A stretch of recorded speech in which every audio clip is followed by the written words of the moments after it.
السلام عليكم ورحمة الله وبركاته. ازيكم حبيباتي؟ عاملين ايه؟ يا رب تكونوا بخير وبأحسن صحة وبأفضل حال يا رب العالمين. النهاردة ان شاء الله يوم جديد. بدأت معاكم كده من الصبح بدري الساعة 6 الصبح. طلعت كده اول حاجة بصور المنظر لحظة الشروق كده، كمان كانت قبل 6. علشان بقى اصحى لاولادي واعمل لهم سندوتشات وهجهز لهم اللبس واعمل لجوز الفطار قبل ما يروح الشغل. وبعد كده اخدت نفسي بعد ما اولادي راحوا الشغل، رحت انا وابني الصغير، رحت عند ماما علشان زي ما قلت لكم ان هي تعبانه شويه، ربنا يشفيها ويعافيها يا رب العالمين. يعني احنا 5 اخوات بنات، فبنقسم بعضينا، كل واحده فينا يوم بتروح لها. فكان يومي انا النهارده، فرحت لها كده شفت ايه اللي وراها، لو كان في مواعين او غسيل او طبيخ وكده، فرحت شفت لها ايه اللي وراها. والله فعلا يعني انا بعد يعني مش عارفه ان اي حد ربنا بيكرمه بخلفه البنات بيزعل على ايه. انا والله العظيم انا لما بقعد مع نفسي كده بعيط، يعني بقول يا رب طب، يعني انا دلوقتي مسيري هكبر في يوم من الايام، الله اعلم بالاعمار، الله اعلم ان انا يعني عايشه لغايه ما هكون كبيره ولا لا، الله اعلم. طب انا لو كبرت وتعبت ورقدت كده، فين بناتي انا اللي هيجولي؟ يعني فين بنتي اللي هتيجي وتخاف عليا وتشيلني وانا تعبانه وتشوف عايزه ايه وتشوف طلباتي وتاكلني وتخاف عليا؟ الاولاد ربنا يبارك لي فيهم يا رب ويحفظهم، بس مهما كانت البنت بتكون حاجه تانية مع امها. يعني الولد اخره انه مثلا يروح يكشف مع امه يروح كده، لكن والله حتى الكشف احنا ما بنسيبش امي، حتى لو اخويا جه معانا احنا بنكون قبليه. يعني فببكي بقى، انا بعيط وبقول لماما، بقول لاخواتي طب انا لو عدى عليا عيد كل واحده بتستنى بنتها لما بتيجي لها، ولما وتيجي وتقول لها كل سنه وانت طيبه يا امي وتقعد معاها، طب انا فين بنتي اللي هستناها؟ يقولي ربنا هيعوضك في اولادك وفي مراتات اولادك وهيكونوا زي بناتك بالظبط بس لا، انا شايفه ان البنت حاجه تاني. يا رب يبارك لي في اولاده ويحفظهم يا رب ويخليهم لي ويبارك لي فيهم حنيه الدنيا كلها. بس برضو سبحان الله، يعني انا راضيه طبعا، راضيه جدا جدا جدا الحمد لله. وعارفه ان ناس هيقولوا لي ان في ناس بتتمنى يكون عندها ولد، انا الحمد لله انا في نعمه كبيره جدا، في نعمه كبيره وراضيه بيها. بس احساس ان يكون عندك بنت لما تكبري وتشيلك وتيجي تزورك وتقولي يا امي وتسال عليكي وتشيلك وتشوف طلباتك وتبقى قاعده تحت رجليكي، احساس جميل جدا. هو ربنا ما يحوجني يا رب ولا يحوج اي ام في الدنيا البنت ولا ولد، ويدينا الصحه اللي تخلينا نخدم نفسنا من غير ما نحتاج لحد. بس برضو محدش ضامن الزمن، يعني هنكبر وهنعجز وهنحتاج اللي يسأل علينا. بيقولوا لي انت ما عملتيش مع حماتك وحماكي اي حاجة وحشة، انت يعني الحمد لله ولله الحمد شلتيهم، فاكيد هتجيلك مرات ابنك اللي هتشيلك. انا الحمد لله لو ده حصل فعلا الحمد لله الحمد لله، بس برضو مش هتكون زي بنتي. ممكن مرات ابني تتعب او تزهق او كتر خيرها، لان بس بنتي عمرها ما هتزهق من امها ولا تتعب من امها. فالحمد لله الحمد لله، انا فعلا بدعي ان ربنا يعني لو ما كرمنيش بنت وما كانش ليا نصيب ان انا اخلف بنت، ان يديني الصحة والعافية يا رب. رجعت كده عند ماما، هو يا دوبك الشنطة حطيتها على الكرسي وغيرت هدومي. وبعد كده ايه قلت اريح شوية، عملت فنجان قهوة قلت اشربه، بعد كده اشوف ايه اللي ورايا. الشقه يعني الى حد ما كويسه، عايزه بس كده ايه تتكنس كده من فوق فوق، والاماكن كده اللي باينه دي تتمسح مكان رجلين الاولاد.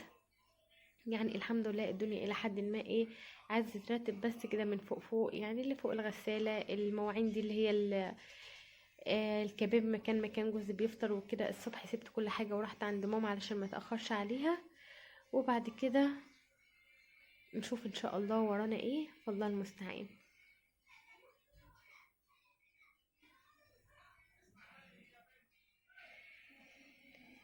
عندي كمان كده شوية هدوم في السبت عايزين يتغسلوا. هنا كده سلقت بيض، لان في فريق عايز بيض مسلوق وتاني عايز مننا جزء عايز اللي هو قرص بيض. كمان عملت بتنجان مقلي.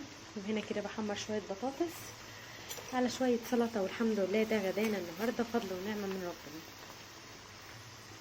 كل يوم بيعدي برزقه كده، وزي ما بيقولوا البطن ما بتتكلمش، اكلتيها لحمة فضل ونعمة، اكلتيها فول فضل ونعمة.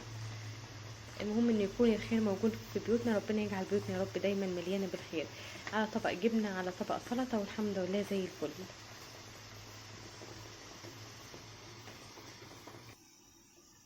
هنا كده الحوض، في شويه مواعين طبعا، كنك القهوه ده اساسي.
بصوا ده بسم الله ما شاء الله، ده نعناع.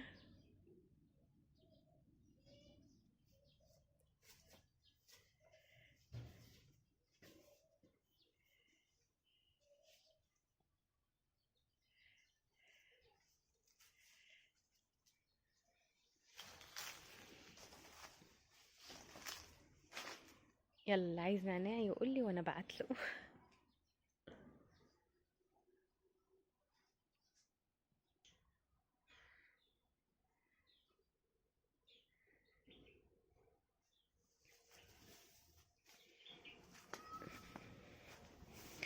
بس ده كركديه، ده زرعة الكركديه، وده طبعا الموز.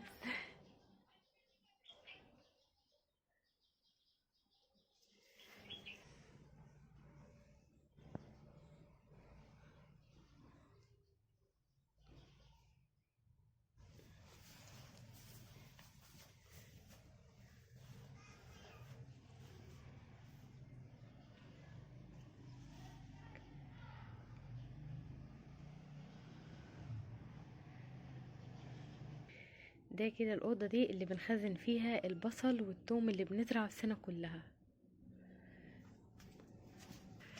بص معلش هنا بس علشان أوضة كده، فده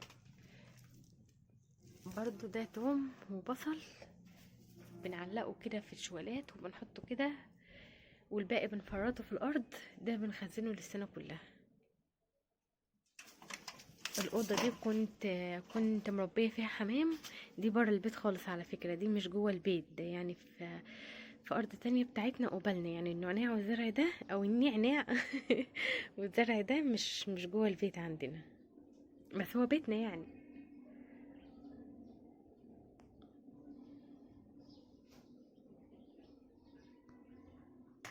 بص الأوضة كده ليها باب سلك، نص باب. بص هو النعناع ده قباله كده بالظبط.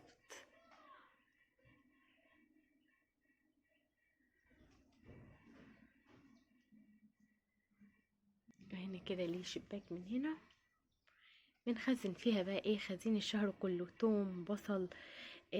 بنزرع هنا نعناع، بنزرع هنا بنزرع البصل والثوم، ما بنزرعهوش جوه البيت. هناك بنزرع شويه خضره، الحاجات اللي هي تكون ايه، جرجير، اللي تكون قريبه من ايدي، بحيث ان انا لما احتاج اروح اخدها على طول. لكن هنا يعني في شارع بمشيه علشان اوصل للمكان ده، فطبعا مدام جوزي مش معايا ما بقدرش، يعني لو عايزه شويه جرجير او عايزه شويه خضره او حاجات زي كده، ما بقدرش ان انا اجي لوحدي يعني، وجوزي مش معايا، لازم جوزي يكون معايا علشان اقدر اجيبه. طبعا ان شاء الله انا البصل ده كله هفرطه كده من بعضه، وهحطه في كيس او في شوال، وهاخده معايا علشان اطحنه بالكبه واحطه في الفريزر باذن الله، وافضي الاوضه دي وهكنسها واخليها زي الفل. بس ما شاء الله دي شجرتنا بقى.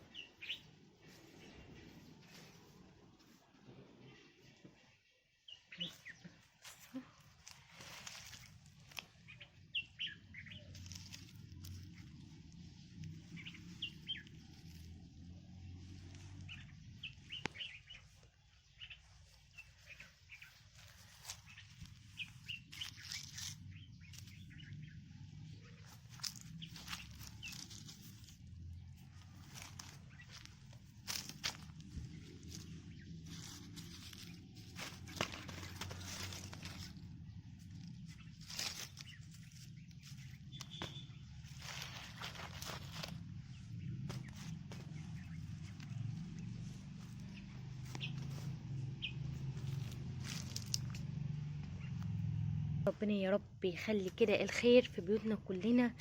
عارفين بيوت الفلاحين بيكون كلها خير، وكل حاجة بتكون في الأرض بتاعتهم، وكل حاجة بيزرعوها في بيوتهم. ربنا يا رب يديمها علينا نعمة يا رب، ويحفظها من الزوال.